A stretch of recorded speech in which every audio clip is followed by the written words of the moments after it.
Corona काल का जिस तरह से देश के हेल्थ केयर सेक्टर्स ने साहस के साथ सामना किया है, उसके बाद से इसकी तेजी को पंख लग गए हैं और इस सेक्टर के ग्रोथ का हिस्सा बनने के लिए अब देश और एशिया के सबसे अमीर शख्स गौतम अडानी भी तैयार हैं।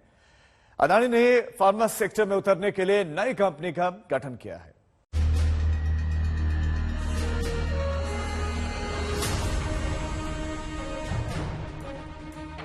कोरोना काल में कड़ी अग्नि परीक्षा से गुजरने के बाद देश का फार्मा सेक्टर नई ऊंचाइयों को छूने के लिए तैयार है। इस सेक्टर की ग्रोथ में देश और एशिया के सबसे रईस शख्स गौतम अडानी ने भी भरोसा दिखाया है।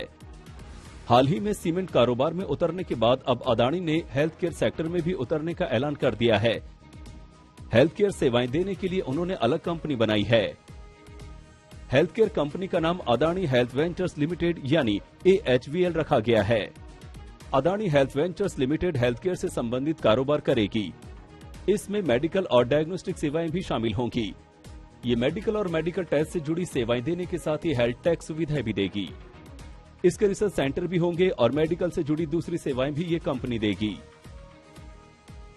जानकारों का भी मानना है कि स्थापित ग्रुप्स के हेल्थ केयर सेक्टर में उतरने से देश में इलाज का स्तर बेहतर होगा। आज भी भारत मेडिकल इक्विपमेंट्स के इंपोर्ट में दुनिया का नंबर 1 देश है और वहीं मेडिकल इक्विपमेंट एक्सपोर्ट करने में हम दुनिया के 4th रैंक पर हैं।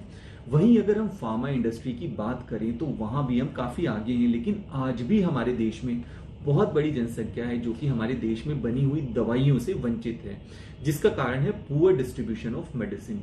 इसलिए इस तरह की कंपनीज अगर इस सेक्टर में आती है तो हेल्थ सेक्टर को manufacturing, logistic, distribution and quality control में एक बहुत बड़ा आधार मिलेगा। हेल्थ केयर सेक्टर का सीधा रिश्ता जिस फार्मा सेक्टर से है और फार्मा सेक्टर में कोविड की चुनौतियों के बाद से लगातार तेजी आ रही है। फार्मा कंपनियों के मुताबिक देश की फार्मा इंडस्ट्री ने कोविड का जमकर मुकाबला किया और अब इसकी ग्रोथ में लगातार तेजी देखने को मिल रही है। समय दूर नहीं जब हम चीन, जापान ऐसे बड़ी बड़ी दिग्गज देशों को हम अपने API से पछाड़ेंगे, पीछे करेंगे और हम सर्च करेंगे उन सेक्टर्स, उन थेरेपी एरिया में जहां पे हमने अभी तक स्लो ग्रोथ थी हमारी। हमने देखा कि पेंडेमिक में सबसे ज्यादा वैक्सीन हमने बनाए हैं, हमने उन थेरेपीज को इमीडिएटली अवेलेबल कराए, not only in India but India के बाहर भी। कोविड केसेस कम होने से एक तरफ लोगों का जो डर था हॉस्पिटल ना जाने का वो कम हुआ है। जो लोगों ने अपनी इलेक्टिव सर्जरीज पोस्टपोन कर रखी थी, लोग उसके लिए जाने लगे हैं। पेशेंट का फ्लो बढ़ा है क्लिनिक में और हेल्थ केयर अवेयरनेस भी बढ़ी है। दूसरी तरफ कंपनीज भी बिजी हैं अपना नॉन कोविड पोर्टफोलियो स्ट्रॉन्ग करने के लिए।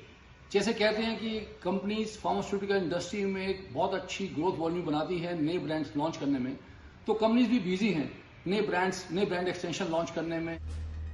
अगर बात करें अडानी समूह की तो इस ऐलान के ठीक एक दिन पहले ग्रुप ने अंबुजा सीमेंट्स और ACC के अधिग्रहण का ऐलान किया था। स्विट्जरलैंड के होलसिम समूह से अडानी ग्रुप ने इन दोनों कंपनियों में बड़ी हिस्सेदारी खरीदी है।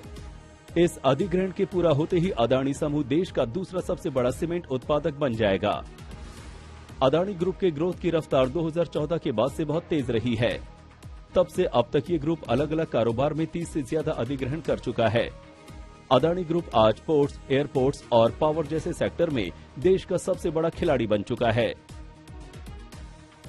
आज तक ब्यूरो।